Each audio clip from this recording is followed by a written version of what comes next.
It is our great dedication.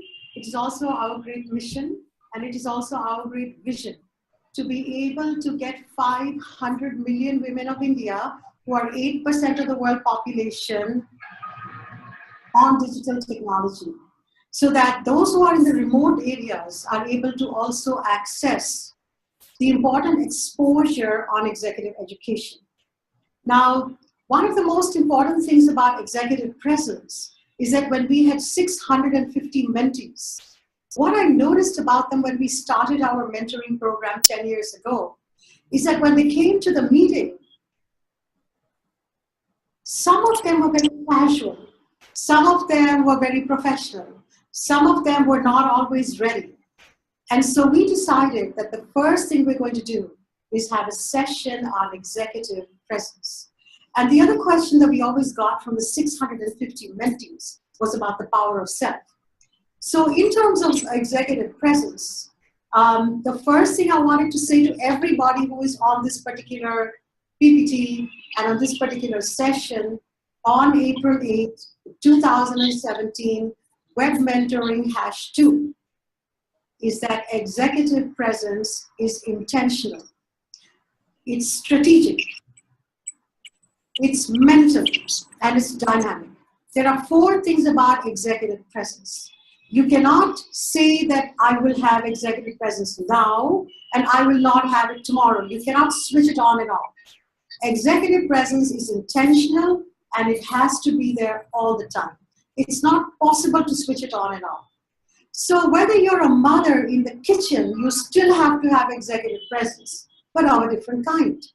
If you are at your workplace, you still have to have executive presence of a different kind. If you're a doctor in a hospital, you still have to have executive presence, but of a different kind. If you are selling at a retail market vegetables, you still have to have executive presence, but of a different kind. So executive presence is not for the workplace.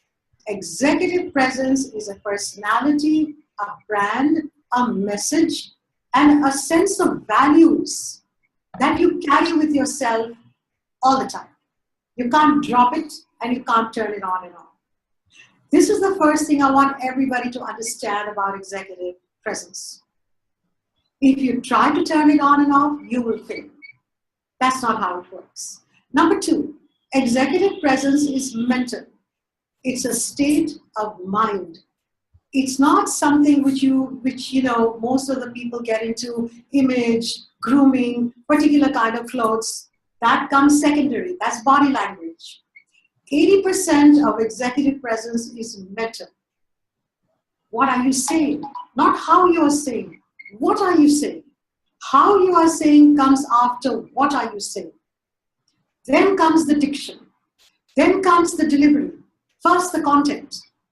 Does the person know what is it that they're saying? The third thing about executive presence is that it's strategic. You have to say to yourself, now I'm going to have this kind of executive presence for this particular environment I'm here today in.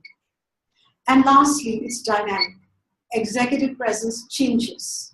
It's not the same all the time. What I'm with you today in my executive presence as the chairman of the Will Forum, I may not be tomorrow when I go to give a lecture at a business school and I'm talking to students. My executive presence will be completely different.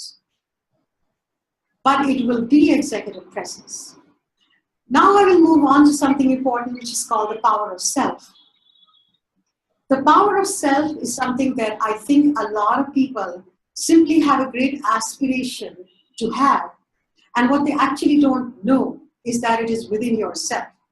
Now, in the 650 mentees that we have at the Will Forum, every single one of them, or let's say at least 80% of them, when they write back to me after the meeting is over, one of the things they always say is, thank you for letting us know how to reinvent ourselves, or thank you for waking me up, or thank you for opening my eyes. And I'm thinking to myself, they had it all the time. They just don't know that they have it. That is the power of self. You must know what you have. because you have it. Don't ever say, how will I get it? You have it. The point is how to unleash it. That's what you forgot to do. Everybody has it. You know, so when you say you opened my eyes, I did nothing. You always had it with you. The problem is that you're not unleashing it. Why are you not unleashing it? Draw a triangle for yourself. Put the body in one part, put the mind in one part, and put the spirit in one part. Until all these three are aligned, the body, the mind, and the spirit, you cannot unleash your power. You can't. You have to align all of them together.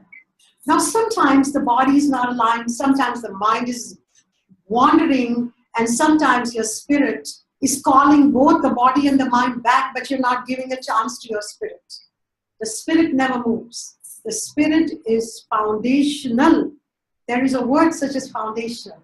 The spirit doesn't go anywhere. So I'm not saying the spirit is going to move. The body and the mind has to align with the spirit. That's how you get the power of self. And it is something that you need to carry with you all the time.